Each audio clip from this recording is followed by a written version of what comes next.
Guys, good evening. This is wait to see the new day. അപ്പോൾ എന്താണെന്ന് വെച്ചാൽ ഇന്ന് കണ്ടുകൊണ്ടിരുന്ന ഇന്നത്തെ പുതിയ മനസ്സിൽ വന്നൊരു ചിന്ത എന്ന് പറഞ്ഞു കഴിയുമ്പോൾ, എരുമേലി എന്ന് പറയുന്ന ഒരു ചെറിയ സ്ഥലത്ത് ഒരു KSRTC സ്റ്റാൻഡിൽ ഒരു യാത്രയ്ക്ക് തയ്യാറെടുക്കുകയാണ്. അപ്പോൾ യാത്രയ്ക്ക് തയ്യാറെടുക്കുമ്പോൾ പെട്ടെന്ന് മനസ്സിൽ വന്നു, അതായത് എരുമേലി KSRTCയിൽ വന്ന ആളുകൾക്കറിയാം ഇത് വളരെ എന്താ പറയുക, റോഡിനോടൊക്കെ ചേർന്ന അങ്ങനെ ഒരു സ്ഥലമാണ്. എരുമേലി എന്ന് പറയുന്ന ചെറിയൊരു പട്ടണം, ചെറിയൊരു സിറ്റീനെ നമുക്ക് എന്താ പറയുക, സൗത്ത് ഇന്ത്യയിൽ അല്ലെങ്കിൽ ഇന്ത്യയിൽ തന്നെ അറിയപ്പെടുന്ന എന്താ പറയുക, പിൽഗ്രിം സെൻ്ററുള്ള ശബരിമലയിലേക്കുള്ള അതിൻ്റെയൊക്കെ ഒരു കവാടം എന്ന് തന്നെ പറയും. ഇവിടെ വാവരിപള്ളി അങ്ങനത്തുള്ള പല പിന്നെ പേട്ടതുള്ളലൊക്കെ നടക്കുന്ന ഒരു സ്ഥലമാണ് ശരിക്കും പറഞ്ഞാൽ എരുമേലി.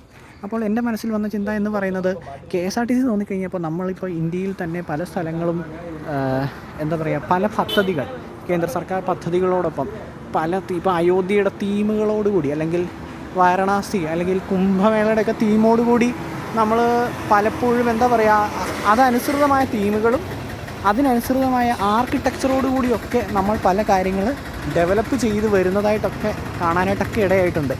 അത്തരത്തിൽ നോക്കുമ്പോൾ ശരിക്കും പറഞ്ഞാൽ അടിസ്ഥാന സൗകര്യങ്ങൾ ഇനിയും വികസിക്കേണ്ടത് വലിയൊരു ആവശ്യമല്ലേ?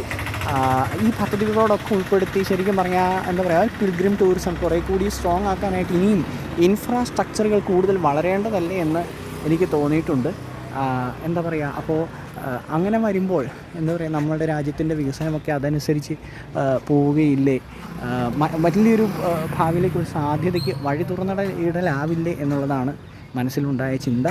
അപ്പോൾ എന്താ പറയുക, മറ്റ് സ്ഥലങ്ങൾ ഇങ്ങനെയാകുമ്പോൾ എന്തുകൊണ്ട് നമ്മൾക്കും നമ്മുടെ സംസ്ഥാനത്തിനുമൊക്കെ കൂടുതൽ വികസിച്ച് കൂടാ, അത് മറ്റൊരു മോഡലായിക്കൂടാ എന്നുള്ളൊരു ചിന്ത വന്നു.